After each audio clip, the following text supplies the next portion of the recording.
Monterrey, Nuevo León, octubre de 2007. El calor pegajoso del otoño regiomontano se adhería a la piel como una segunda capa. Las calles del centro bullían con el tráfico habitual de la tarde. Vendedores ambulantes pregonaban sus mercancías, y el olor a tacos al carbón se mezclaba con el escape de los camiones. Era un martes cualquiera, uno de esos días que se olvidan tan pronto como terminan. Pero para la familia Méndez, ese martes de octubre se convertiría en la última vez que verían a Diogo con vida, o al menos eso creyeron durante muchos años. Diogo Méndez tenía 8 años, era un niño delgado, de cabello negro azabache, que su madre, Lucía, insistía en peinar hacia un lado cada mañana. Tenía los ojos color café oscuro, casi negro, y una sonrisa que mostraba un diente de leche que aún no había caído. Ese día vestía su uniforme escolar, pantalón azul marino, camisa blanca y un suéter gris con el escudo de la escuela primaria Miguel Hidalgo bordado en el pecho. En su mochila llevaba un cuaderno de matemáticas, un libro de lecturas y una torta de jamón que Lucía había preparado esa mañana. La escuela estaba a solo 6 cuadras de su casa en la colonia obrera. Diogo había hecho ese recorrido cientos de veces, a veces acompañado por su hermana mayor, Daniela, de 13 años, otras veces con vecinos del edificio. Pero ese día, Daniela tenía ensayo de danza y había salido más temprano. Lucía, quien trabajaba como secretaria en una clínica dental, había confiado en que Diogo regresaría solo, como ya lo había hecho en otras ocasiones.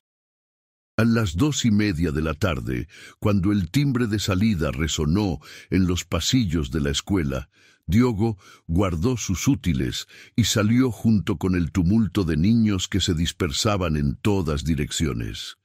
La maestra de guardia, la señora Rodríguez, recordaría después haber visto a Diogo salir por la puerta principal, su mochila rebotando contra su espalda mientras caminaba. No iba solo. Junto a él caminaba un compañero de clase, Miguel, con quien solía jugar fútbol en el recreo. Si estás viendo esto desde México, Estados Unidos, España o cualquier otro lugar del mundo, déjanos un comentario diciéndonos desde dónde nos ves. Y si aún no te has suscrito, hazlo ahora para no perderte más historias como esta. Te lo agradeceremos mucho. Los dos niños caminaron juntas las primeras 3 cuadras, platicando sobre el partido de fútbol que habían visto el fin de semana. Tigres había jugado contra América, y aunque ninguno de los dos entendía mucho de tácticas, ambos opinaban fervientemente sobre quién debería ser titular. En la esquina de la calle Aramberri, con Pino Suárez, Miguel se despidió. Su casa quedaba hacia el norte, mientras que Diogo debía continuar hacia el este. «Nos vemos mañana, Diogo», dijo Miguel levantando la mano. «Sí, y no olvides traer las estampas que me prometiste», respondió Diogo, sonriendo. Esa fue la última vez que alguien que conocía a Diogo lo vio caminando por su propia voluntad. Cuando el reloj marcó las 3:15 de la tarde, Lucía empezó a preocuparse. Diogo siempre llegaba a casa antes de las 3. Llamó por teléfono a casa de Miguel, pero la madre del niño le confirmó que Miguel había llegado hacía 20 minutos y que había dejado a Diogo en la esquina habitual. Lucía sintió que el estómago se le revolvía. Llamó a la escuela, pero nadie contestó. Era hora de siesta para el personal administrativo. A las 3:30, Lucía salió corriendo de su casa. Recorrió las 6 cuadras hasta la escuela, preguntando a cada persona con la que se cruzaba. Una señora que vendía dulces en un puesto recordaba haber visto a un niño con uniforme azul marino, pero no estaba segura de si era Diogo. Un señor que reparaba bicicletas dijo que había visto a muchos niños pasar, pero no prestó atención a ninguno en particular. Cuando llegó a la escuela, el conserje estaba cerrando las puertas. Lucía le explicó entre lágrimas que su hijo no había llegado a casa. El conserje, un hombre mayor llamado don Esteban, abrió nuevamente y la dejó buscar por los salones, los baños, el patio. Nada. Diogo no estaba ahí. Para las 4 de la tarde, Lucía había llamado a su esposo, Roberto, quien trabajaba como mecánico en un taller en el centro. Roberto dejó todo y llegó en 15 minutos. Juntos recorrieron cada calle, cada callejón, cada tienda del trayecto entre la escuela y su casa. Preguntaron en la papelería, en la farmacia, en la tienda de abarrotes. Nadie había visto a Diogo después de las 2:30. A las 5 de la tarde, con el corazón destrozado y las piernas temblando, Lucía y Roberto entraron a la agencia del Ministerio Público. El agente de guardia, un hombre joven con bigote recortado y mirada cansada, tomó la denuncia con una expresión que parecía más de rutina que de urgencia. ¿Qué edad tiene el niño?, preguntó sin levantar la vista del formulario. 8 años, respondió Lucía, limpiándose las lágrimas con un pañuelo desechado. ¿Tienen problemas en casa? ¿El niño se ha escapado antes? No, nunca. Diogo es un buen niño, es obediente, nunca ha faltado a casa, dijo Roberto, elevando la voz. El agente suspiró. Mire, señor Méndez, en estos casos los niños suelen aparecer. A veces se quedan jugando con algún amigo y se les olvida avisar. Vamos a emitir un reporte, pero les recomiendo que sigan buscando por su cuenta. Hablen con los vecinos, con los familiares. Lucía quiso gritar, quiso sacudir a ese hombre que hablaba de su hijo como si fuera un perro perdido, pero se contuvo. Sabía que necesitaba la ayuda de las autoridades, aunque fuera mínima. Firmaron los papeles y salieron de ahí con una sensación de abandono absoluto. Esa noche, mientras Monterrey se sumía en la oscuridad y las luces de neón de los antros y restaurantes se encendían en otras colonias, en la colonia obrera un grupo de vecinos se organizó para buscar a Diogo.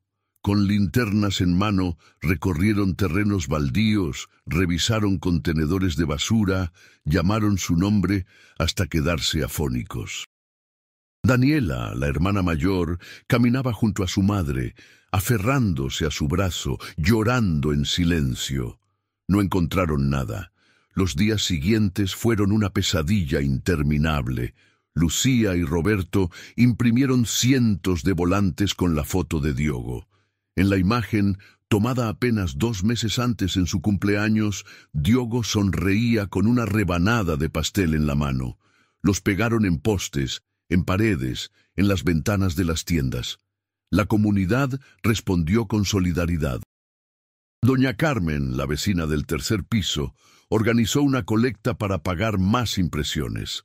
Don José, el del taller mecánico donde trabajaba Roberto, permitió que Roberto se tomara el tiempo que necesitara.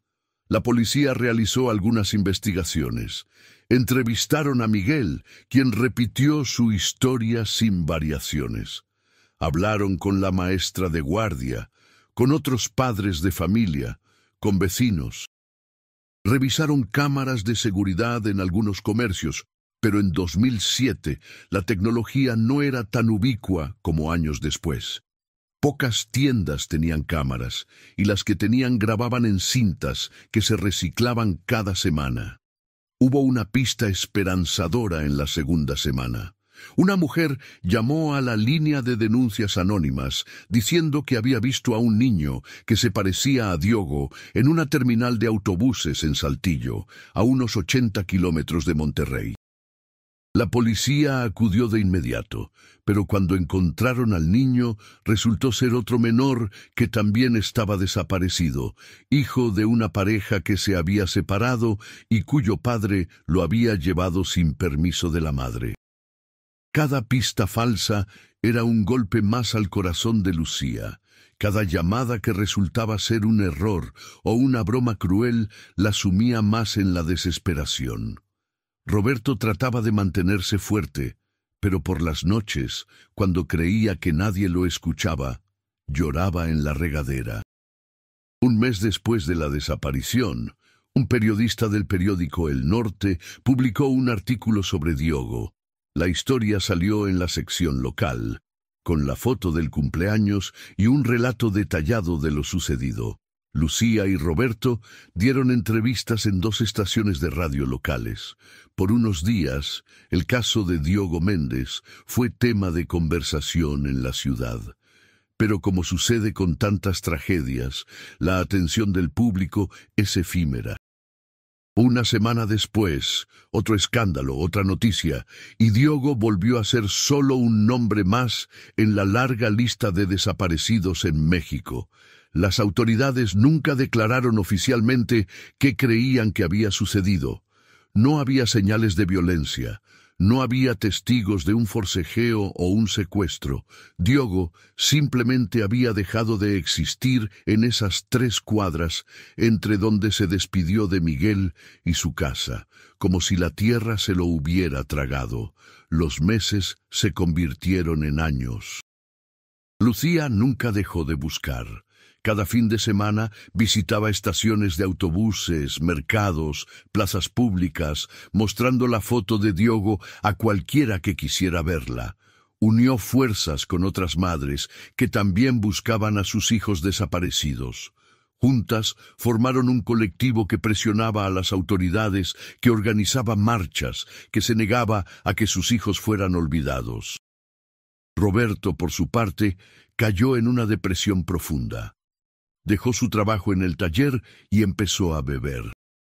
La relación entre él y Lucía se deterioró. No era culpa de ninguno de los dos, pero el dolor de la pérdida se había instalado entre ellos como un muro infranqueable. En 2010, 3 años después de la desaparición de Diogo, se divorciaron. Roberto se mudó a Ciudad Victoria con un hermano. Lucía se quedó en Monterrey con Daniela. Daniela, quien tenía 16 años cuando sus padres se separaron, cargaba con su propia culpa. Se preguntaba constantemente si las cosas habrían sido diferentes si ella hubiera acompañado a Diogo ese día. Fue a terapia durante años, pero nunca logró perdonarse completamente. A los 21 años, se graduó de la universidad con un título en criminología. Dijo que quería ayudar a otras familias a encontrar a sus seres queridos. Dijo que quería que ninguna otra familia pasara por lo que pasó la suya. Para 2020, 13 años después de la desaparición, el caso de Diogo Méndez estaba prácticamente archivado. No había nuevas pistas, no había sospechosos, no había nada. Lucía tenía ahora 52 años, canas en el cabello que antes era negro brillante, arrugas profundas en el rostro, pero seguía buscando. Cada año, el día de la desaparición, organizaba una vigilia en la plaza principal. Cada año, menos personas asistían. Y entonces llegó 2020, y con él, la pandemia que cambiaría el mundo. En marzo, México entró en cuarentena. Las escuelas cerraron, los trabajos se trasladaron a casa, la vida como la conocíamos se detuvo. Daniela, quien ahora trabajaba para una organización no gubernamental que ayudaba a localizar personas desaparecidas, empezó a trabajar desde su departamento en la colonia San Pedro. Fue en septiembre de 2020 cuando sucedió algo extraordinario. Daniela estaba en una videoconferencia por Google Meet con su equipo de trabajo. Eran 8 personas en la llamada, discutiendo estrategias para presionar al gobierno estatal por más recursos para búsquedas. La reunión había comenzado a las 10 de la mañana y ya llevaban casi 1 hora cuando, de repente, apareció una 9ª persona en la pantalla. El nombre de usuario decía simplemente invitado 5729, pero lo que llamó la atención de Daniela no fue el nombre, sino el rostro que apareció en el pequeño recuadro de video. Era un joven, quizás de 21 o 22 años, con cabello negro azabache peinado hacia un lado, ojos color café oscuro, casi negro, y aunque el rostro era más maduro, más anguloso, Había algo inconfundible en esas facciones. Daniela sintió que el corazón se le detenía. La voz de su coordinadora se volvió un murmullo lejano. Todo su enfoque estaba en ese rostro en la pantalla. El joven no estaba hablando, solo miraba a su propia cámara con expresión confundida, como si tampoco entendiera cómo había llegado ahí. Su video estaba encendido, pero su micrófono estaba en silencio. «¿Quién es esa persona?», preguntó alguien en la llamada. «No lo sé, no está en la lista de participantes», respondió la coordinadora, frunciendo el ceño. Daniela no podía respirar. Ese rostro, esos ojos. Conocía esos ojos. Los había visto en fotos durante 13 años. Los había imaginado en sueños y pesadillas. Con manos temblorosas, tomó su teléfono y buscó en su galería. Tenía una carpeta completa dedicada a Diogo. Fotos de cuando era niño. Pero también había hecho algo que muchas familias hacen. Había usado software de progresión de edad para imaginar cómo se vería Diogo si siguiera vivo. La última actualización la había hecho apenas 6 meses antes, imaginando a Diogo con 21 años. Comparó la imagen generada por computadora con el rostro en la pantalla de Google Meet. La similitud era aterradora. La línea de la mandíbula, la forma de los ojos, incluso la manera en que el cabello caía sobre la frente. «Disculpen», dijo Daniela, interrumpiendo a quien estaba hablando. Su voz salió quebrada. «¿Puedo preguntarle a esa persona quién es?». El joven en la pantalla pareció escuchar. Movió la cabeza ligeramente, como si estuviera tratando de entender qué estaba sucediendo. La coordinadora, visiblemente molesta por la interrupción y por la presencia no autorizada, dijo: «Voy a sacarlo de la llamada. Claramente entró por error o...». «¡No!», gritó Daniela, y el tono de desesperación en su voz hizo que todos en la llamada se quedaran en silencio. «Por favor, necesito saber quién es». El joven pareció alarmarse. Movió los labios, aunque seguía en silencio para el resto. Luego, abruptamente, su video se apagó y desapareció de la llamada. «¡No, no, no!». Daniela comenzó a revisar frenéticamente la lista de participantes, el historial, cualquier cosa que pudiera darle información sobre quién era esa persona. Pero invitado 5729 no dejó rastro alguno. Era como si nunca hubiera estado ahí. Daniela abandonó la reunión sin dar explicaciones. Sus compañeros la llamaron después, preocupados, pero ella no respondió. Pasó las siguientes 4 horas revisando cada detalle de lo que había visto. Hizo capturas de pantalla, aunque la imagen era borrosa. La amplió, la mejoró usando filtros en línea. Cada vez estaba más convencida. Ese joven era Diogo, su hermano. Tenía que serlo. Pero ¿cómo era posible? ¿Cómo podía Diogo, desaparecido a los 8 años en 2007, aparecer 13 años después en una videollamada de Google Meet? ¿Dónde había estado todo este tiempo? ¿Por qué entró a esa reunión específica? Daniela llamó a su madre. Lucía estaba en su departamento, el mismo donde habían vivido cuando Diogo desapareció. Se había negado a mudarse, aferrándose a la esperanza de que si Diogo alguna vez regresaba, sabría dónde encontrarlos. «Mamá», dijo Daniela, y su voz temblaba tanto que apenas podía hablar. «Creo que vi a Diogo». Hubo un silencio al otro lado de la línea. Luego, una exhalación. Lucía había recibido muchas llamadas así a lo largo de los años. Falsas alarmas, esperanzas que se desvanecían. Había aprendido a no ilusionarse demasiado rápido. «¿Dónde?». La preguntó Lucía con la voz controlada pero tensa. En una videollamada de trabajo, apareció en la pantalla. «Mamá, te juro que era él. Tenía sus ojos, su forma de...». «Daniela». Lucía la interrumpió suavemente. «Cariño, ya hemos pasado por esto. Recuerda cuando creíste verlo en el centro comercial hace 3 años y... no es lo mismo. insistió Daniela. Esta vez tomé capturas de pantalla. Voy a enviártelas. Solo míralas, por favor. Lucía recibió las imágenes en su teléfono. Aunque la calidad no era perfecta, el joven en la foto tenía efectivamente un parecido notable con las proyecciones de edad que habían hecho de Diogo. Pero Lucía había aprendido a no confiar en parecidos.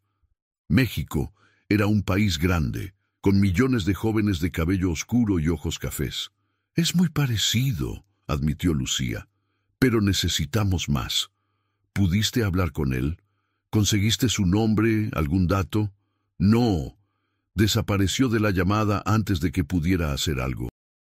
Durante las siguientes semanas, Daniela se obsesionó con encontrar a ese joven. Contactó a los administradores de Google Meet, pero le dijeron que no podían proporcionar información de usuarios por cuestiones de privacidad. Intentó rastrear la IP desde donde se había conectado, pero no tenía los permisos ni los recursos para hacerlo. Publicó las capturas de pantalla en grupos de Facebook dedicados a personas desaparecidas, preguntando si alguien reconocía al joven. Recibió docenas de respuestas. Algunas personas decían que se parecía a un vecino, un primo, un compañero de escuela. Ninguna pista llevaba a ningún lado. Daniela empezó a sentirse frustrada, desesperada. ¿Y si realmente había sido Diogo? ¿Y si había tenido a su hermano frente a ella, aunque fuera digitalmente, y lo había perdido otra vez? Lucía, por su parte, no quería alimentar falsas esperanzas, pero tampoco podía dejar de mirar la captura de pantalla que Daniela le había enviado. La imprimió y la puso junto a las fotos de Diogo niño que tenía en su sala. Los ojos. Esos ojos eran tan parecidos. En noviembre de 2020, 2 meses después del avistamiento en Google Meet, Daniela recibió un mensaje directo en Facebook de una mujer llamada Patricia Salinas. El mensaje decía: «Vi tu publicación sobre el joven que apareció en tu videollamada. Creo que sé quién es. ¿Podemos hablar?». Daniela respondió de inmediato, y esa misma tarde tuvo una videollamada con Patricia. Era una mujer de unos 40 años, con acento del norte, pero que actualmente vivía en Guadalajara. Patricia explicó que reconocía al joven de las capturas de pantalla porque era su sobrino, o al menos el hijo adoptado de su hermana. «Mi hermana Gloria adoptó a un niño hace unos 12 años», explicó Patricia. Ella y su esposo no podían tener hijos, y un conocido les ofreció adoptar a un niño pequeño. Todo se hizo de manera, no muy legal. No hubo papeles oficiales, pero mi hermana estaba desesperada. El niño se llamaba Diego cuando llegó, pero ella lo rebautizó como Emilio. Daniela sintió que el suelo se movía bajo sus pies. «¿Diego? ¿Estás segura?» «Sí, aunque siempre me pareció extraño porque el niño, cuando llegó, no recordaba bien su nombre. Tenía como 8 o 9 años, pero parecía confundido sobre muchas cosas. Mi hermana decía que probablemente había sufrido algún trauma». «¿Dónde vive tu hermana ahora?» «En Monterrey, en la colonia Country». Daniela no podía creerlo. Diogo, o Emilio, o como se llamara ahora, podría haber estado viviendo en la misma ciudad todo este tiempo, a kilómetros de distancia, pero en el mismo lugar donde desapareció. «¿Puedes darme el contacto de tu hermana?», preguntó Daniela, tratando de mantener la calma. Patricia dudó. «Mira, mi hermana es muy protectora. Si le digo que alguien está investigando a Emilio, va a ponerse a la defensiva. Sé que la adopción no fue legal y probablemente tiene miedo de que le quiten a su hijo». «Patricia», dijo Daniela, y las lágrimas empezaron a correr por su rostro. «Ese niño que tu hermana adoptó, creo que es mi hermano. Desapareció en 2007 cuando tenía 8 años. Mi madre ha estado buscándolo durante 13 años. Por favor, ayúdanos». Patricia se quedó callada un largo momento. Finalmente suspiró. «Está bien, te voy a ayudar, pero dame unos días para hablar con Gloria primero. Necesito prepararla porque esto va a destruir su mundo.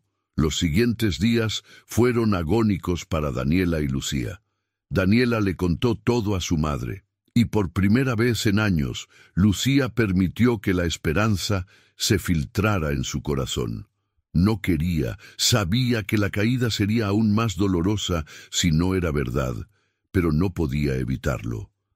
La posibilidad de que Diogo estuviera vivo, de que estuviera cerca, era demasiado poderosa. Una semana después, Patricia contactó nuevamente a Daniela. Hablé con Gloria. No fue fácil. Lloró mucho, me gritó, me acusó de querer arruinar su vida.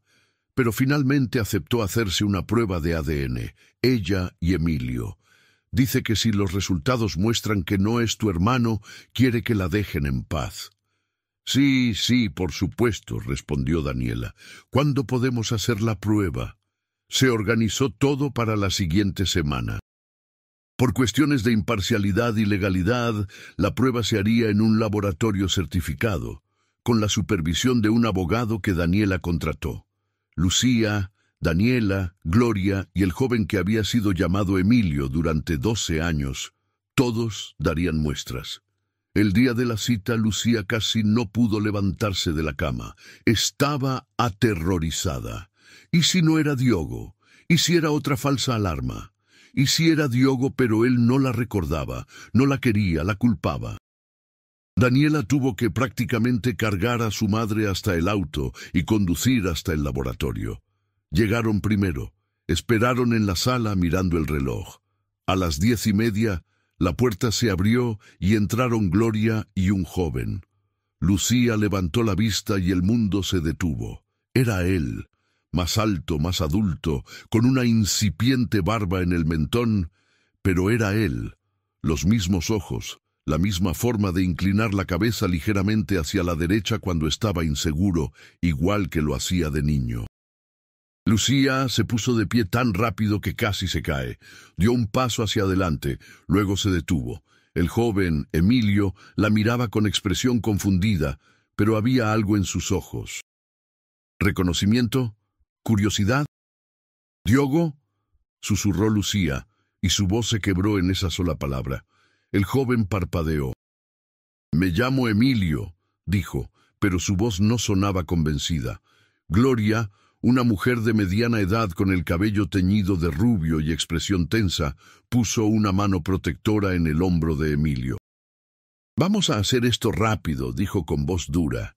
«La prueba de ADN dirá la verdad, y luego todos podremos seguir con nuestras vidas». El proceso fue clínico y frío. Un técnico de laboratorio tomó muestras de saliva de Lucía, Daniela y Emilio. Gloria también dio una muestra, aunque todos sabían que no había relación biológica entre ella y el joven. Los resultados estarían listos en 5 días hábiles. Antes de irse, Lucía intentó acercarse a Emilio una vez más. «¿Te puedo hacer una pregunta?», dijo suavemente. El joven asintió mirándola con cautela. «¿Recuerdas algo de tu infancia?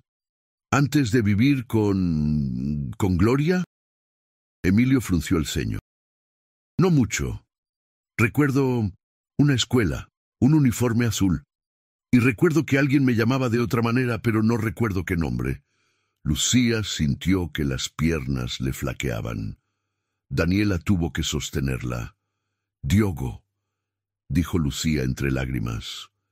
«Te llamabas Diogo».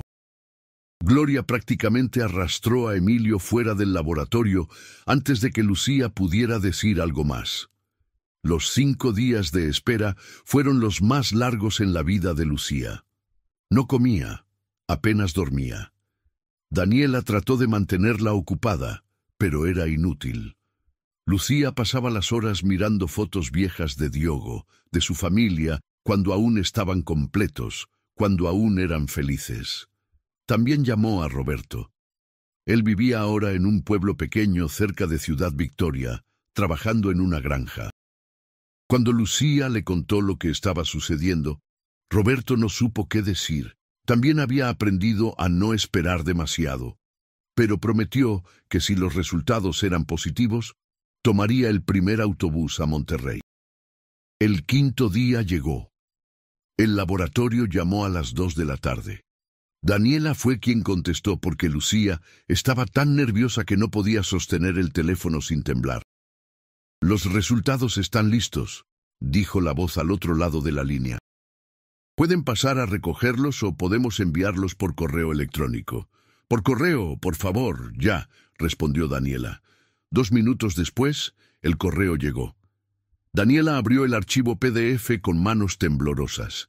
Lucía estaba a su lado, prácticamente incapaz de mirar. Daniela leyó rápidamente buscando la línea que lo confirmara o lo negara.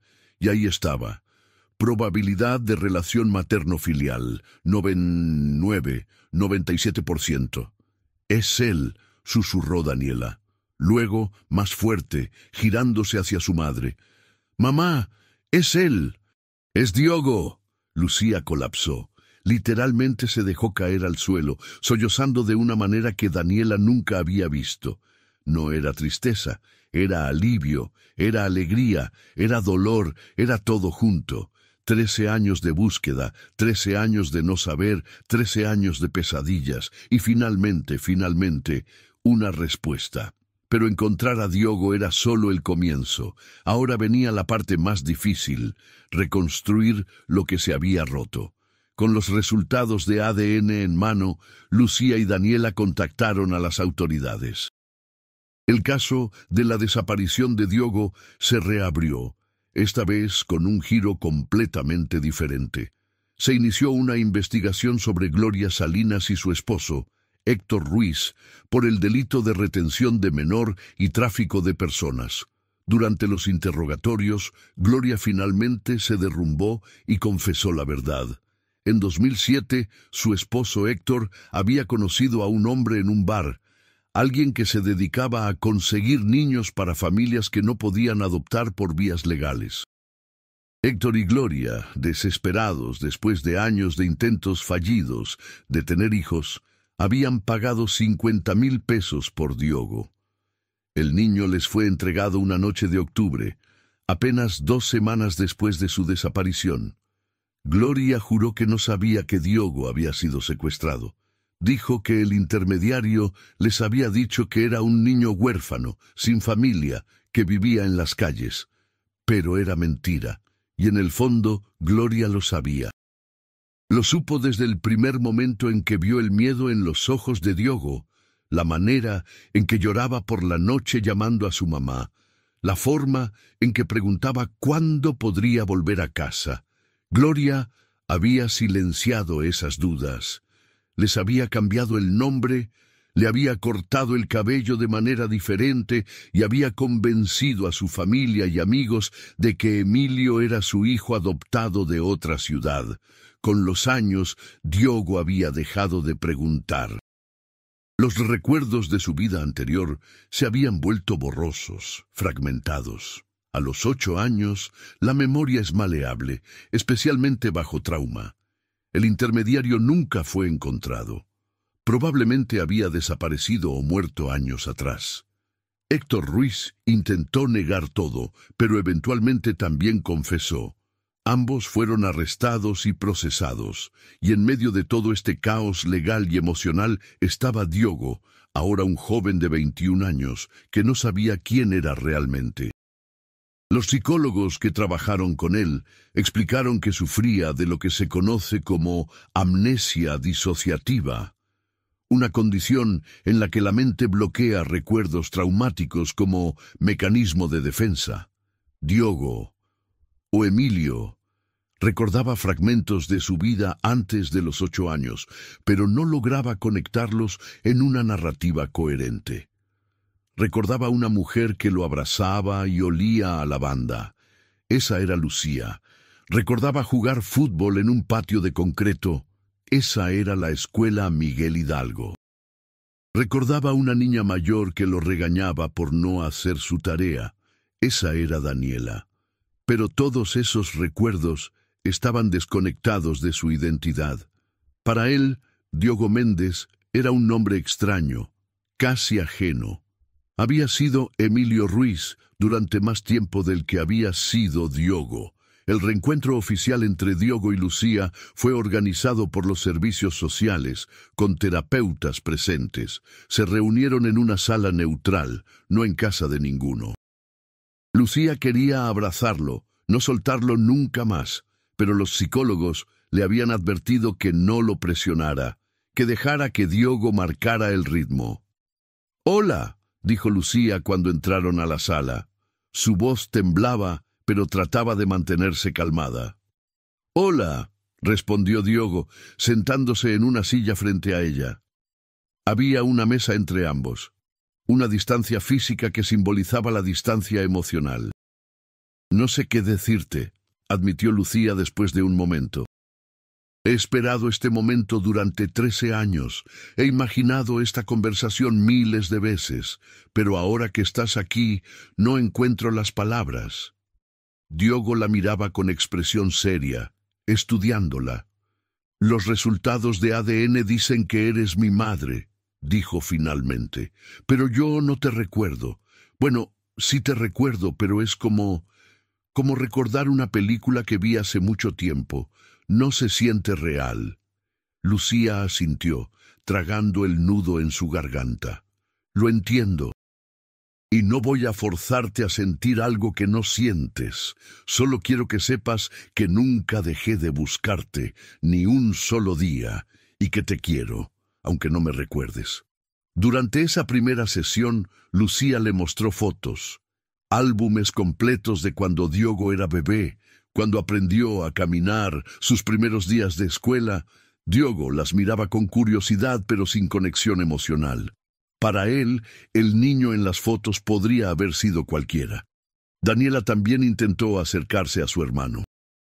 Le mostró videos viejos, grabaciones en VHS que había digitalizado años atrás. En uno de ellos, Diogo, con 6 años, cantaba una canción infantil mientras Daniela lo grababa. Al ver el video, Diogo tuvo una reacción física. Su cuerpo se tensó. Sus ojos se llenaron de lágrimas, aunque él parecía no entender por qué. «¿Estás bien?», preguntó Daniela preocupada. «Yo conozco esa canción», dijo Diogo lentamente. «La he tarareado a veces sin saber de dónde la saqué». Naife fue un pequeño avance, pero significativo. Roberto llegó a Monterrey 3 días después de que los resultados de ADN fueran confirmados. El encuentro entre padre e hijo fue aún más difícil que el de Lucía. Roberto, quien había caído en alcoholismo y depresión después de la desaparición, se veía más viejo de lo que era. Tenía 55 años, pero parecía de 70. Cuando vio a Diogo, rompió en llanto de inmediato. «Lo siento», dijo Roberto entre sollozos, «lo siento mucho. Debía haberte protegido. Debía haber...». Diogo se sintió incómodo con la intensidad emocional de su padre biológico. Se levantó de la silla, sin saber qué hacer, qué decir. Finalmente, simplemente dijo: «No fue tu culpa», aunque no estaba seguro de si lo creía o solo lo decía para que Roberto dejara de llorar. La transición no fue fácil para nadie. Legalmente, Diogo era menor cuando fue secuestrado, pero ahora era adulto. Podía tomar sus propias decisiones sobre dónde vivir, con quién relacionarse. Los servicios sociales recomendaron que viviera en un lugar neutral mientras procesaba todo, así que se mudó temporalmente a una residencia para jóvenes adultos administrada por el DIF. Gloria y Héctor fueron sentenciados a 15 años de prisión cada uno. Durante el juicio, Gloria le escribió una carta a Diogo pidiéndole perdón, pero también explicándole que lo había querido como a un hijo, que había tratado de darle una buena vida. Diogo no supo cómo responder. Parte de él odiaba a Gloria por lo que había hecho, por haberlo arrancado de su verdadera familia, pero otra parte, la parte que había crecido llamándola mamá durante 12 años, sentía pena por ella. La terapia se convirtió en parte fundamental de la vida de Diogo. Sesiones 3 veces por semana donde trabajaba para procesar el trauma, para integrar sus dos identidades, para entender quién era realmente. Los psicólogos le explicaron que no tenía que elegir entre ser Diogo o Emilio. Podía ser ambos. Podía reconocer ambas partes de su vida sin negar ninguna. Poco a poco, los recuerdos comenzaron a regresar. No todos a la vez, sino en destellos. Recordó el día de su desaparición. Recordó caminar a casa después de despedirse de Miguel. Recordó que un auto se detuvo junto a él, y un hombre le preguntó si sabía dónde estaba una dirección. Recordó acercarse al auto para ayudar, porque su madre siempre le había enseñado a ser amable. Recordó que alguien lo jaló desde atrás del auto, lo metió, le tapó la boca. Recordó gritar, pero nadie escuchó. Recordar fue doloroso. Cada sesión de terapia dejaba a Diogo exhausto, emocionalmente drenado, pero también fue sanador. Cada recuerdo recuperado era una pieza de sí mismo que volvía a su lugar. 6 meses después de ser encontrado, Diogo decidió mudarse con Lucía y Daniela. No fue una decisión fácil ni inmediata. Primero fueron visitas cortas, luego fines de semana. Y finalmente, en abril de 2021, se mudó permanentemente. Lucía había transformado el cuarto de Diogo en su oficina años atrás, pero lo volvió a decorar como habitación. Dejó que Diogo eligiera los muebles, los colores, todo. La primera noche que Diogo durmió en esa casa fue extraña. Se despertó a las 3 de la mañana, desorientado, sin saber dónde estaba. Salió al pasillo y vio luz en la cocina. Lucía estaba ahí, preparando té, incapaz de dormir ella también. ¿No puedes dormir?, preguntó Lucía cuando vio a Diogo en la puerta. No, todo se siente raro, admitió Diogo. Lucía le preparó un té también y se sentaron en la mesa de la cocina. No hablaron mucho, solo estuvieron ahí, compartiendo el silencio. Y en ese momento algo cambió. Por primera vez desde que fue encontrado, Diogo sintió una conexión con Lucía. No era la conexión de un niño con su madre, sino algo más suave, más tentativo. Era el comienzo de algo nuevo. Durante los siguientes meses, Diogo y su familia trabajaron en reconstruir su relación. Daniela fue especialmente paciente y comprensiva. Nunca presionó a Diogo para que la llamara hermana, para que actuara como si no hubieran pasado 13 años. En cambio, se enfocó en conocerlo como era ahora, no como el niño de 8 años que recordaba.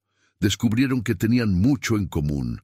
Ambos amaban el cine, especialmente las películas de suspenso. Ambos eran terribles cocinando.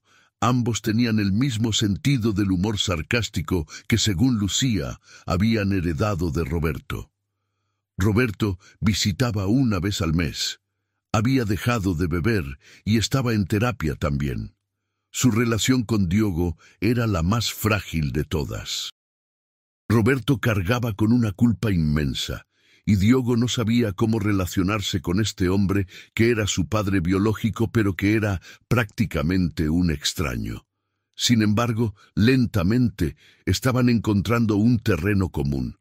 Roberto le enseñó a Diogo a arreglar autos, igual que lo había hecho cuando Diogo era niño, aunque Diogo no recordara esas primeras lecciones. El caso de Diogo Méndez atrajo atención mediática significativa. Varios programas de televisión querían entrevistar a la familia, pero Lucía y Diogo decidieron que no estaban listos. En cambio, Daniela, quien ahora era portavoz de la Organización de Familias con Personas Desaparecidas, dio algunas entrevistas donde habló sobre la importancia de nunca dejar de buscar, de mantener viva la esperanza, pero también sobre la realidad compleja de lo que sucede cuando alguien es encontrado después de tanto tiempo. No es un final feliz instantáneo, explicó Daniela en una entrevista televisiva en 2021. Mi hermano fue encontrado, sí, pero tuvo que reaprender quién es. Todos tuvimos que ajustarnos a una nueva realidad. El trauma no desaparece con un reencuentro, pero estamos trabajando día a día para sanar juntos. La historia de Diogo resonó con muchas familias en situaciones similares. Lucía empezó a recibir llamadas y mensajes de otras madres buscando a sus hijos, pidiendo consejo, buscando esperanza. Se convirtió en mentora y consejera para muchas de ellas, compartiendo su experiencia. Para finales de 2021, 2 años después de que Diogo apareciera en esa videollamada de Google Meet, la vida de la familia Méndez había encontrado una nueva normalidad. No era la vida que habían tenido antes de 2007. Eso era imposible. Demasiado había cambiado, demasiado se había perdido. Pero era una vida nueva, construida sobre los escombros de la tragedia. Diogo decidió estudiar psicología en la universidad, inspirado por los terapeutas que lo habían ayudado. Quería ayudar a otros jóvenes que habían pasado por experiencias traumáticas. Daniela continuó su trabajo con personas desaparecidas, y madre e hija se convirtieron en un equipo poderoso en la búsqueda de justicia para las familias afectadas. Lucía, por su parte, encontró una paz que no había sentido en años. No era felicidad completa. ¿Cómo podría serlo después de perder 13 años con su hijo? Pero era algo parecido a la aceptación. Diogo estaba vivo. Diogo estaba en casa. Eso era más de lo que muchas madres en su situación podían decir. Un día de septiembre de 2022, exactamente 2 años después de ese fatídico avistamiento en Google Meet, Diogo estaba en la sala de la casa haciendo tarea para la universidad. Lucía estaba en la cocina preparando la cena, el olor a carne asada llenando el departamento. Daniela llegó del trabajo y saludó a ambos antes de irse a cambiar de ropa. Era una escena completamente ordinaria, doméstica, incluso aburrida. Y para Diogo fue el momento en que finalmente se sintió en casa. No hubo ninguna epifanía dramática, ningún momento de película, solo la sensación cálida y tranquila de pertenecer. Esa noche, durante la cena, Diogo dijo algo que hizo que tanto Lucía como Daniela se quedaran quietas, con los tenedores a medio camino hacia sus bocas. «Mamá», dijo Diogo mirando a Lucía, «¿puedes pasarme la sal?» Era la primera vez que la llamaba mamá desde que había sido encontrado. Lucía sintió que los ojos se le llenaban de lágrimas, pero sonrió. Le pasó la sal sin decir nada, sin hacer un gran escándalo. Porque a veces los momentos más importantes son los más silenciosos. La historia de Diogo Méndez no tuvo un final limpio y perfecto como en las películas. El trauma persistió, los recuerdos seguían siendo fragmentados. La relación con su familia siguió siendo complicada, requiriendo trabajo constante y paciencia infinita. Pero estaban juntos. Después de 13 años de oscuridad, eso era suficiente. El misterio de por qué Diogo apareció específicamente en la videollamada de Daniela nunca fue completamente resuelto. Los técnicos de Google especularon que había sido un error del algoritmo, una conexión aleatoria causada por alguna falla en el sistema. Otros pensaban que quizás Diogo, en algún nivel subconsciente, había estado buscando a su familia, y de alguna manera su búsqueda lo había llevado ahí. Daniela prefería pensar en ello como destino. Diogo siempre supo, en algún lugar profundo dentro de él, que algo no estaba bien.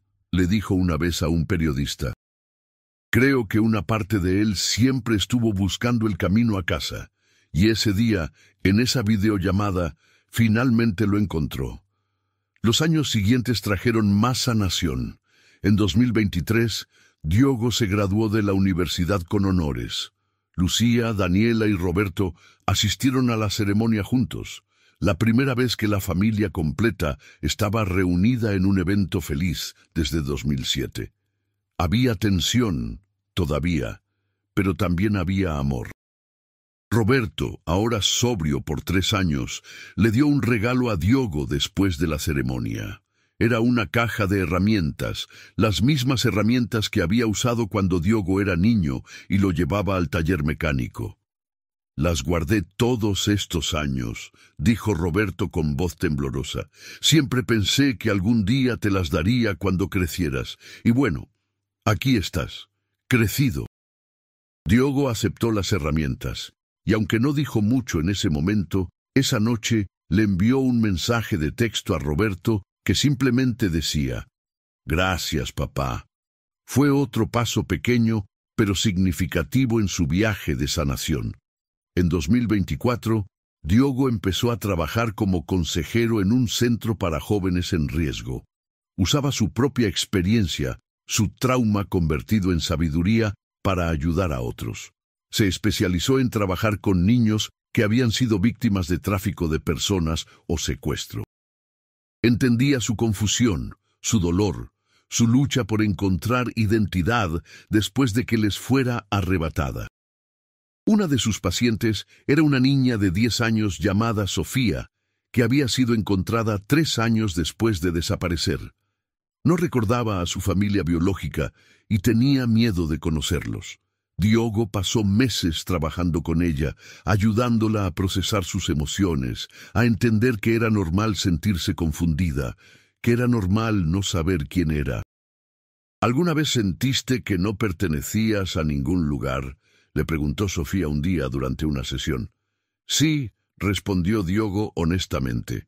«Por mucho tiempo sentí que no era ni Diogo ni Emilio, como si estuviera atrapado entre 2 identidades y no perteneciera completamente a ninguna. ¿Y ahora? Ahora entiendo que puedo ser ambos, que mi pasado como Emilio es parte de quien soy, igual que mi pasado como Diogo. No tengo que elegir uno sobre el otro.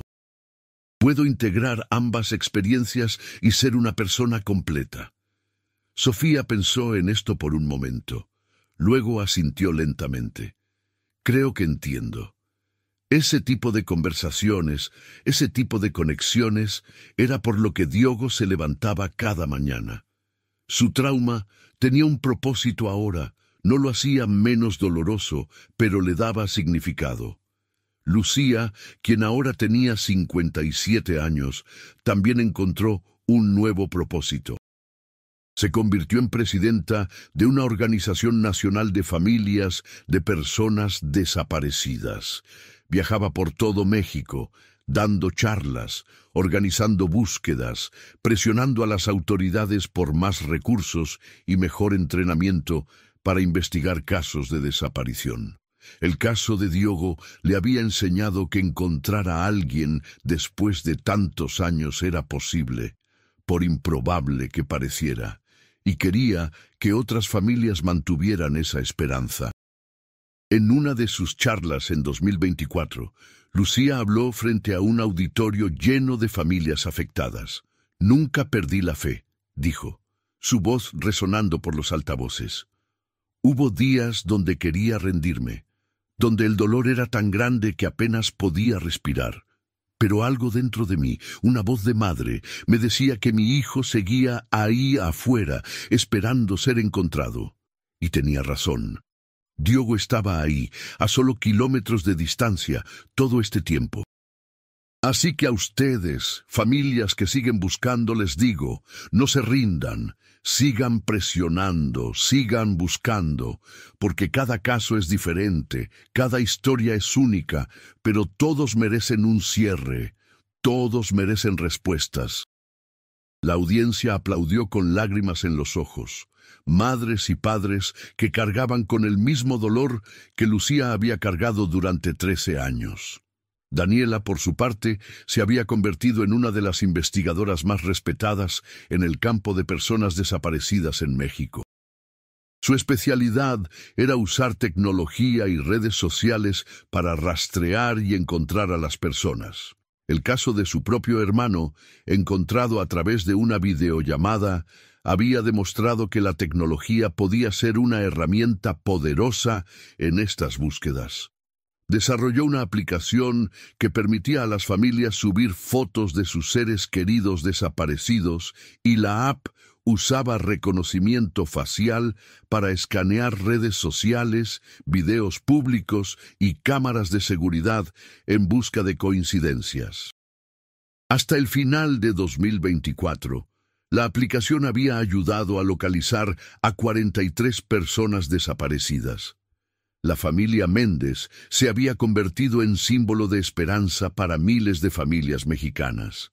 Pero más allá de su significado público, eran simplemente una familia tratando de sanar, de reconectarse, de construir nuevos recuerdos para reemplazar los años perdidos. No fue fácil. Hubo momentos de frustración, de retrocesos, de dolor renovado. Diogo todavía tenía pesadillas ocasionalmente, despertándose en medio de la noche con recuerdos fragmentados del día de su secuestro. En esos momentos a veces llamaba a Lucía, quien siempre respondía sin importar la hora. No hablaban mucho en esas llamadas nocturnas. A veces, Lucía solo se quedaba en la línea, respirando suavemente, recordándole a Diogo que no estaba solo, que estaba a salvo, que estaba en casa. Roberto seguía viviendo en Ciudad Victoria, pero visitaba Monterrey con más frecuencia. Había empezado a asistir a terapia familiar junto con Diogo, sesiones donde ambos trabajaban en su relación padre-hijo bajo la guía de un profesional. Era un proceso lento, doloroso a veces, pero necesario.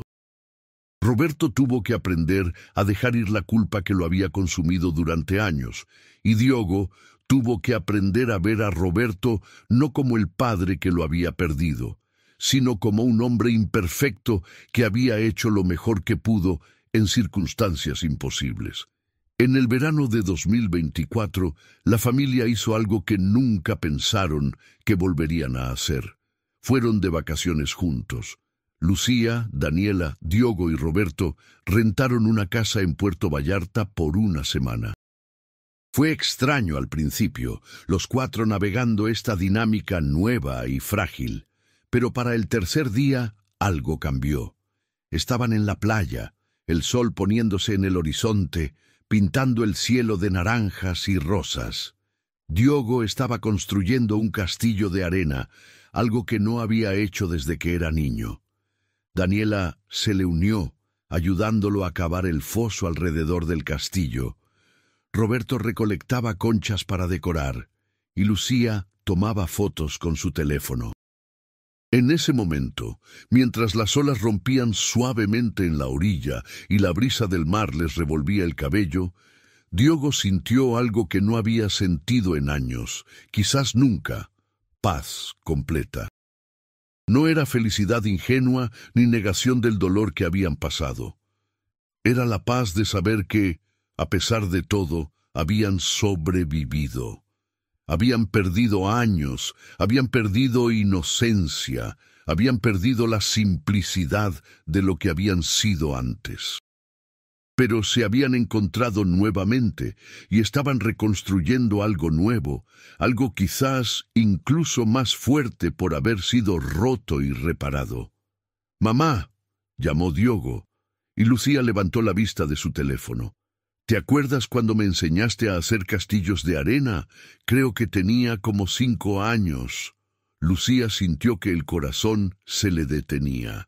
Era la primera vez que Diogo mencionaba un recuerdo específico de su infancia por iniciativa propia, sin prompting de un terapeuta o de ella.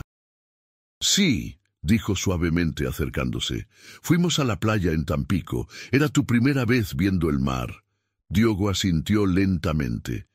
«Dijiste que los castillos de arena son temporales, que las olas siempre los destruyen, pero que eso está bien, porque podemos construir nuevos castillos cada vez que volvemos a la playa».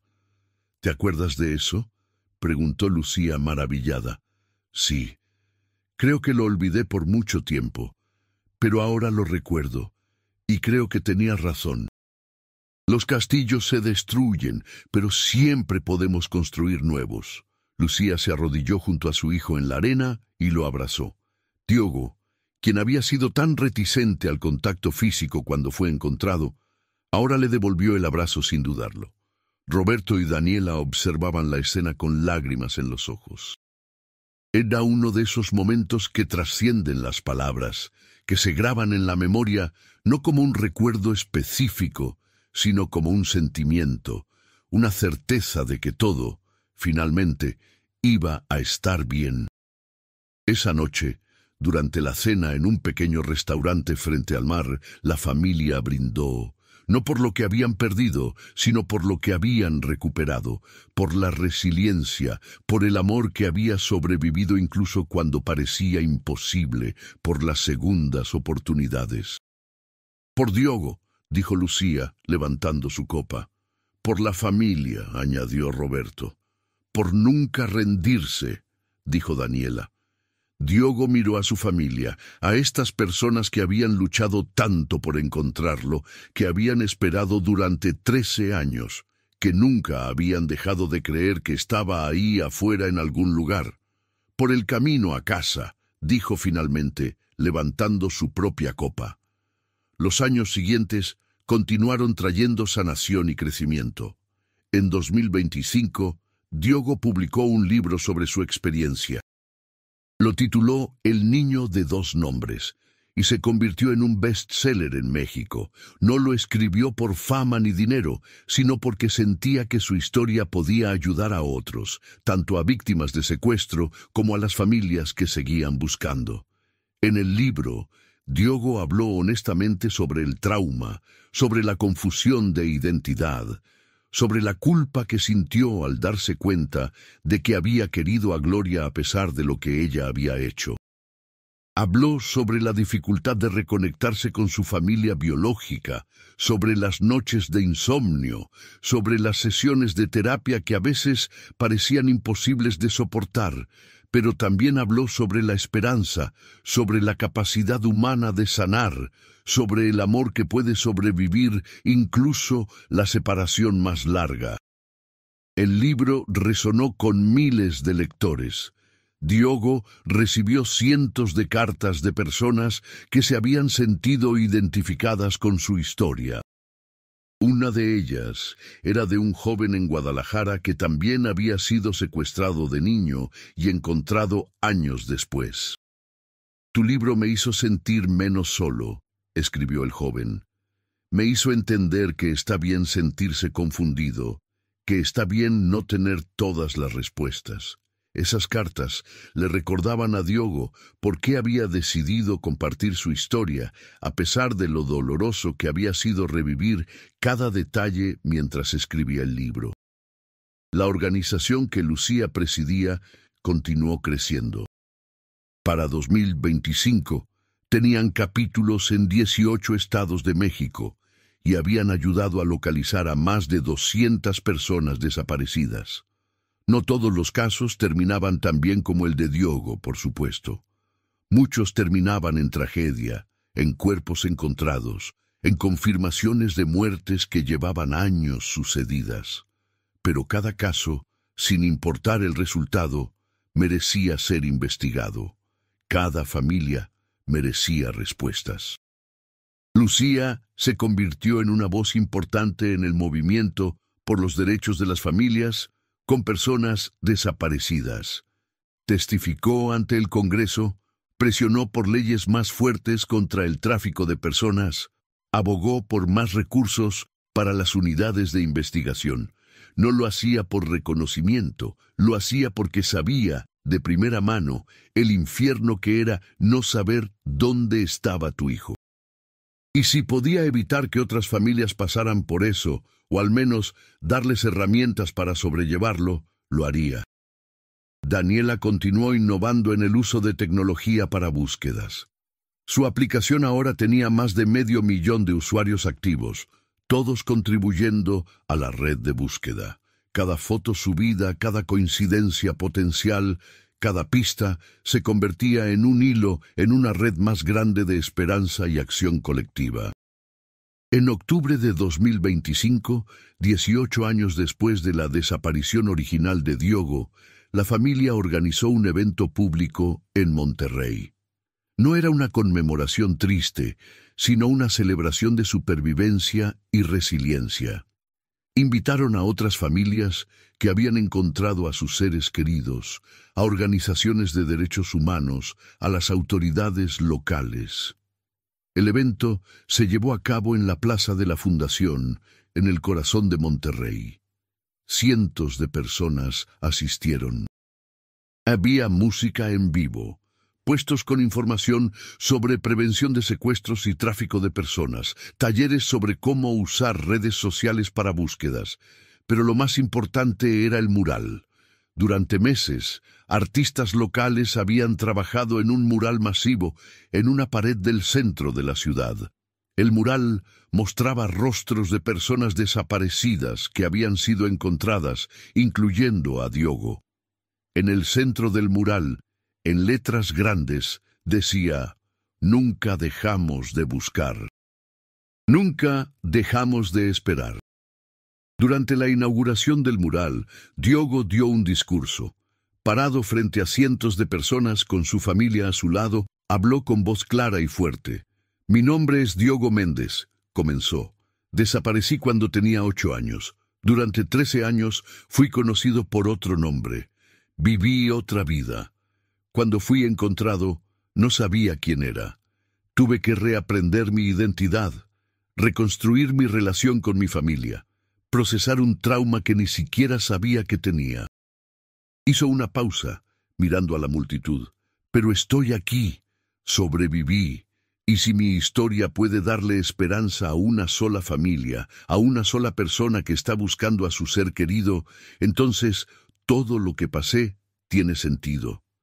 A las familias que siguen buscando les digo: no se rindan, sigan presionando, sigan haciendo preguntas, sigan mostrando fotos, sigan haciendo que sus seres queridos sean imposibles de ignorar. Porque mi madre hizo eso, mi hermana hizo eso. Y gracias a que nunca dejaron de buscarme, estoy aquí hoy. Y a las personas que, como yo, fueron encontradas después de mucho tiempo, les digo: está bien estar confundidos. Está bien no tener todas las respuestas. Está bien sentir que no encajas completamente en ningún lugar. La sanación no es lineal. Algunos días serán más difíciles que otros, pero poco a poco, con ayuda, con amor, con paciencia, encontrarán su camino. Yo lo encontré y ustedes también lo harán. El discurso fue recibido con aplausos atronadores. Muchos en la audiencia lloraban, incluyendo Lucía, quien observaba a su hijo con un orgullo tan grande que pensó que su pecho explotaría. Después del evento, mientras el sol se ponía sobre Monterrey y las luces de la ciudad comenzaban a encenderse, la familia Méndez se reunió frente al mural. Diogo puso su mano sobre su propio rostro pintado en la pared, sintiendo la textura de la pintura bajo sus dedos. «Aquí estamos», dijo suavemente. «Después de todo, aquí estamos». Lucía tomó su mano. Daniela tomó la otra. Roberto puso sus manos sobre los hombros de Diogo. Y ahí, en medio de la plaza, rodeados por el bullicio de la ciudad que los había visto sufrir y ahora los veía sanar, la familia Méndez se mantuvo unida.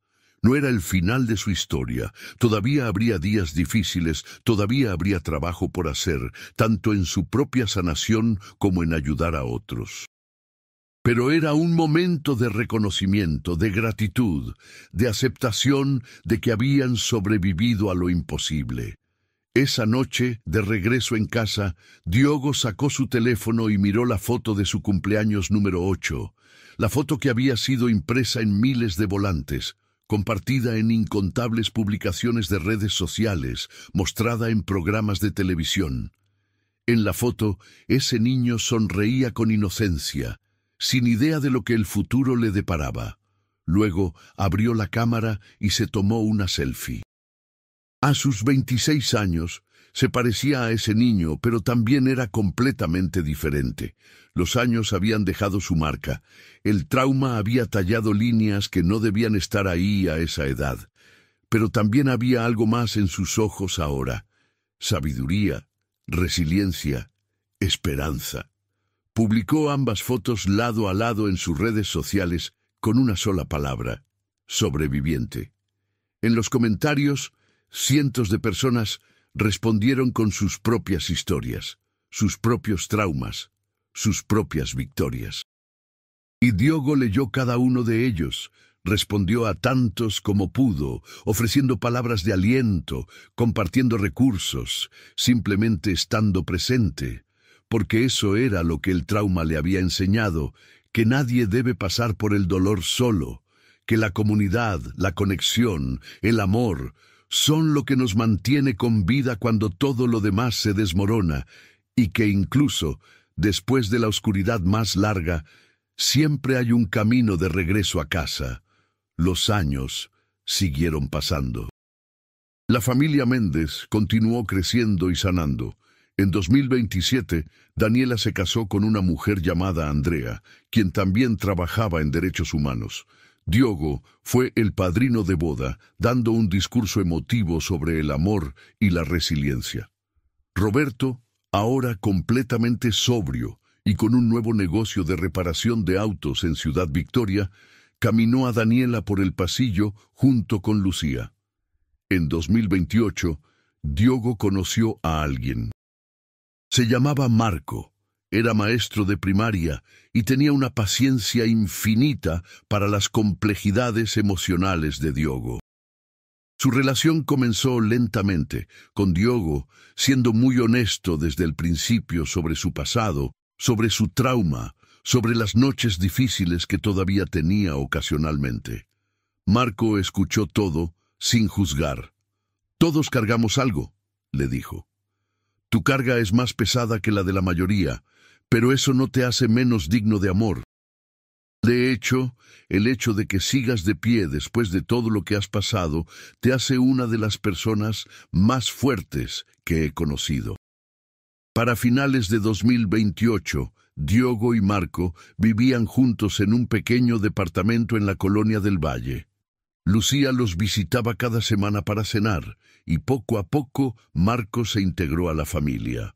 Daniela bromeaba diciendo que finalmente tenía el hermano que siempre quiso, más un cuñado que cocinaba mejor que todos ellos combinados. El trabajo de la familia en ayudar a otros nunca cesó. La organización de Lucía ahora operaba a nivel nacional, con oficinas en la Ciudad de México, Guadalajara, Tijuana y otras ciudades importantes. Habían ayudado a localizar a más de 500 personas desaparecidas para 2029.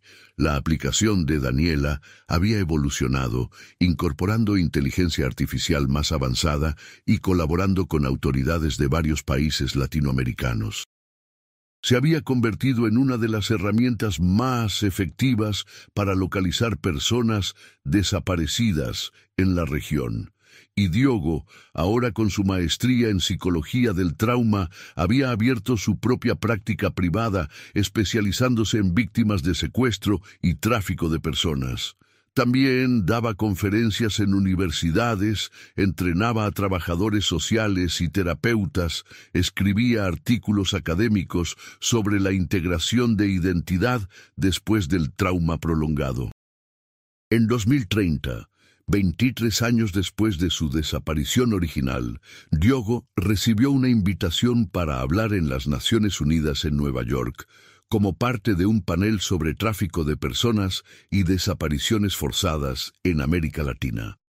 Era un reconocimiento no solo a su historia personal, sino a todo el trabajo que había hecho desde entonces. Lucía, Daniela, Marco y Roberto viajaron con él a Nueva York. La noche antes de su discurso, los 5 cenaron en un restaurante mexicano en Queens, riendo y contando historias.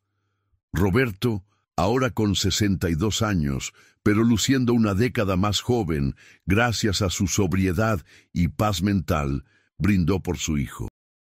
«Por el joven más valiente que conozco», dijo Roberto, con los ojos brillantes de lágrimas.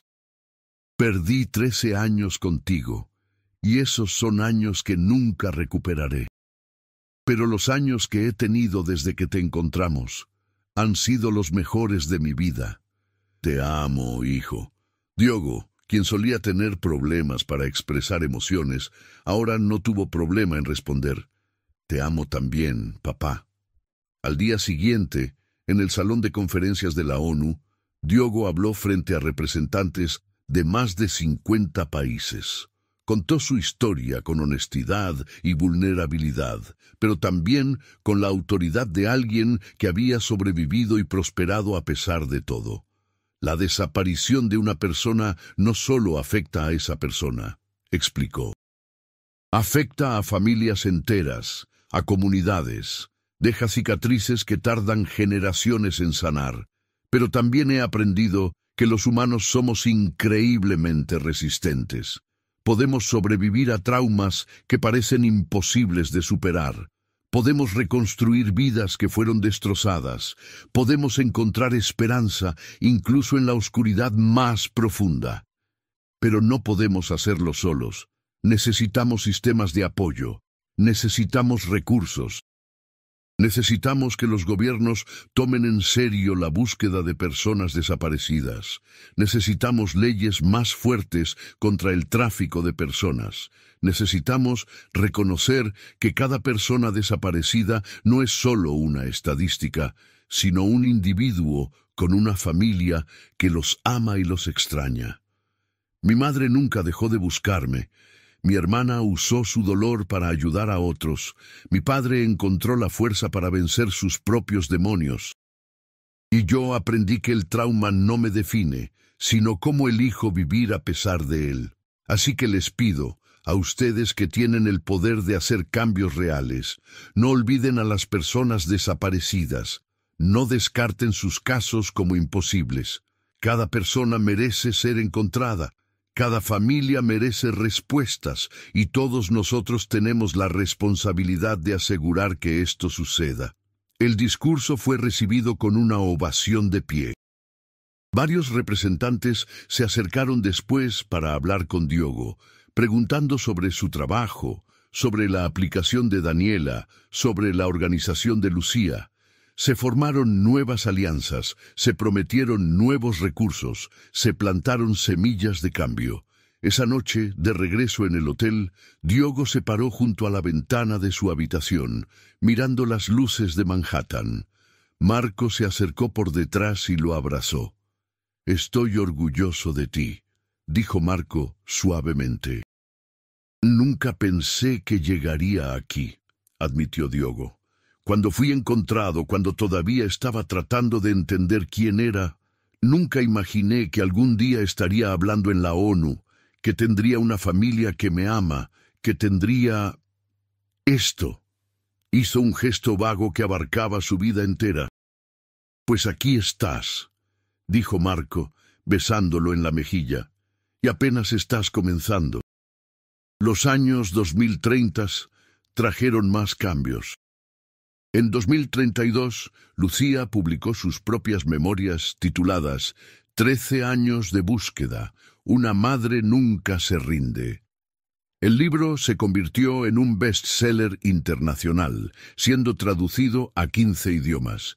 Las ganancias fueron donadas completamente a la organización, permitiéndoles expandirse aún más. Daniela fue nombrada Directora Nacional de Búsqueda de Personas Desaparecidas por el gobierno mexicano en 2033, una posición creada específicamente para coordinar esfuerzos entre diferentes agencias y estados. Fue un reconocimiento a todo su trabajo, pero también una enorme responsabilidad. Aceptó el cargo sabiendo que tendría el poder de hacer cambios reales en un sistema que había sido negligente durante demasiado tiempo. Roberto, quien ahora vivía 6 meses en Ciudad Victoria y 6 meses en Monterrey para estar cerca de su familia, se convirtió en mentor para hombres que luchaban con adicción y trauma. Usaba su propia experiencia de caer en el alcoholismo después de perder a Diogo para ayudar a otros a encontrar caminos más saludables para lidiar con el dolor. Y Diogo continuó su trabajo. cada día ayudando a otra persona a navegar su propio trauma, a encontrar su propio camino hacia la sanación. En 2035, 28 años después de su desaparición, Diogo y Marco decidieron adoptar un niño. El proceso fue largo y complicado, especialmente dado el pasado de Diogo. Pero finalmente, en diciembre de ese año, les dieron la custodia de un niño de 5 años llamado Mateo, quien había estado en el sistema de acogida desde que tenía 2 años. La primera noche que Mateo pasó con ellos, tuvo pesadillas. Se despertó llorando, llamando por alguien que Diogo y Marco no conocían. Diogo fue a su habitación, se sentó en el borde de la cama y simplemente estuvo ahí hasta que Mateo se calmó. ¿Tienes miedo?, preguntó Diogo suavemente. Mateo asintió, limpiándose las lágrimas. «Está bien tener miedo», dijo Diogo. «Yo también tuve mucho miedo cuando era pequeño, pero quiero que sepas algo. Estás a salvo aquí. Marco y yo te vamos a cuidar, te vamos a proteger, y nunca vamos a dejarte ir». «¿Lo prometes?», preguntó Mateo con voz pequeña. «Lo prometo», respondió Diogo, y sintió el peso de esa promesa. Sabía mejor que nadie lo importante que era mantenerla. Con el tiempo, Mateo se adaptó a su nueva familia. Lucía se convirtió en su abuela adorada, llevándolo al parque cada fin de semana. Daniela y Andrea eran sus tías favoritas, siempre dispuestas a jugar y consentirlo. Roberto le enseñaba sobre autos, igual que había hecho con Diogo décadas atrás. Y así, el círculo se completaba. Una familia que había sido destrozada por tragedia había sido reconstruida, más fuerte y más grande que antes.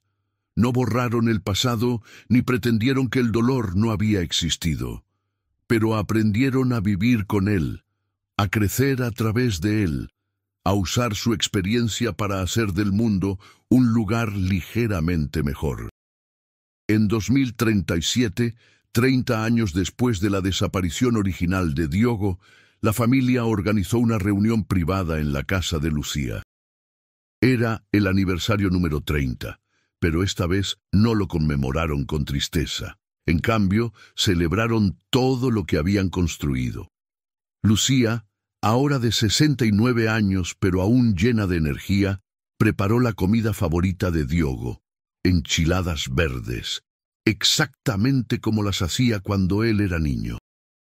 Diogo, al probarlas, sintió una oleada de memoria tan vívida que casi le quitó el aliento.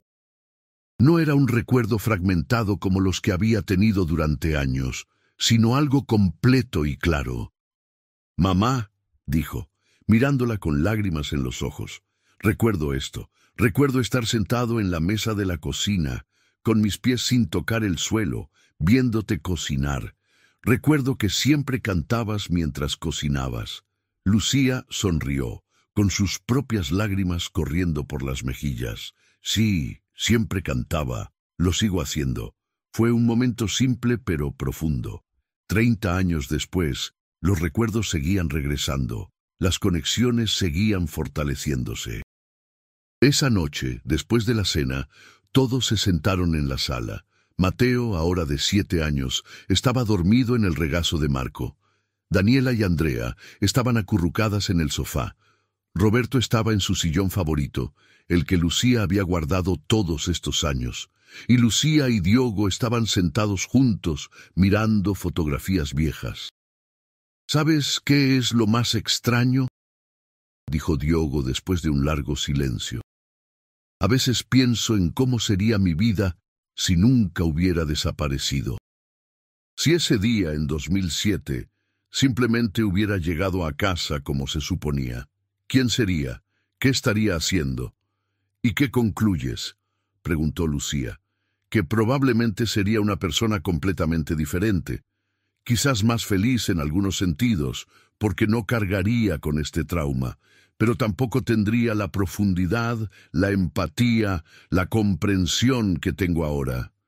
No estaría ayudando a otras personas como lo hago. No habría adoptado a Mateo. Mi vida sería más simple, supongo. Pero no sé si sería mejor. No tienes que agradecer por el trauma, dijo Lucía suavemente. Lo que te pasó fue horrible, injusto, imperdonable, pero tienes razón en que te moldeó. Tomaste algo terrible y lo convertiste en algo significativo. Eso no hace que lo que pasó esté bien, pero sí hace que tu respuesta sea extraordinaria. Diogo asintió lentamente. Pasé muchos años enojado, con Gloria, con el hombre que me secuestró, con el universo entero, pero el enojo no me llevaba a ningún lado. Solo cuando empecé a enfocarme en lo que podía hacer, en cómo podía ayudar, encontré paz. Esa es la lección que aprendiste, dijo Roberto desde su sillón, y todos se giraron a mirarlo. Era raro que Roberto hablara en estas conversaciones profundas. Yo también estuve enojado durante mucho tiempo, enojado conmigo mismo, con Dios, con todo, y ese enojo casi me mata. Pero tú encontraste una manera de convertir el dolor en propósito. Ojalá yo hubiera sido tan sabio. No se trata de sabiduría, papá, respondió Diogo. Se trata de supervivencia. Encontré la única manera que podía para seguir adelante. Esa noche, después de que todos se fueron a casa, Diogo se quedó solo en la sala de Lucía por un momento. Miró alrededor, a las fotografías en las paredes, a los muebles que reconocía de su infancia, pero que también le parecían nuevos. Esta casa había sido su hogar, luego un lugar perdido, y ahora era su hogar nuevamente. Pero él no era el mismo niño que había salido por la puerta en 2007. Era alguien completamente diferente, forjado por experiencias que ningún niño debería tener que soportar. Pero también era un sobreviviente, un sanador, un esposo, un padre, un hijo que había encontrado su camino de regreso a casa. Y eso, finalmente, era suficiente. Los años continuaron pasando, trayendo nuevos desafíos y nuevas alegrías. La familia Méndez siguió creciendo, siguió sanando, su historia se convirtió en leyenda en ciertos círculos, un ejemplo de que incluso después de la pérdida más devastadora, la esperanza puede sobrevivir. Que incluso cuando parezca imposible, vale la pena seguir buscando. Que el amor de una familia puede trascender tiempo, distancia y trauma. Y en algún lugar de Monterrey, en un mural pintado en una pared del centro, el rostro de un niño de 8 años mira eternamente hacia adelante. Un recordatorio permanente de que cada persona desaparecida tiene una historia, una familia, y merece ser encontrada. Nunca dejamos de buscar, nunca dejamos de esperar, porque en el final el amor siempre encuentra el camino a casa.